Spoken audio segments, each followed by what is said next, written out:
जे उत्कल कहले कटक पुरी बालेश्वर उत्कल कौशल कलिंग मिसिक ओडिशा प्रदेश गठन होती केवल उत्कल जयगान गाइब कौशल कलिंगर कौन जयगान हम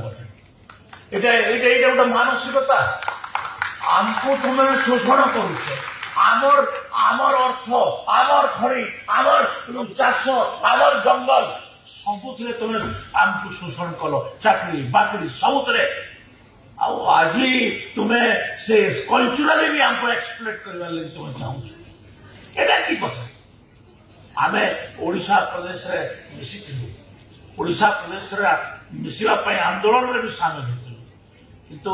ओडिशा रे मिसिकरी हमर सबुतरो बड़ भूल हला आमे ओडिशा प्रदेश रे मिसिलु हमर गोटे ऐतिहासिक भूल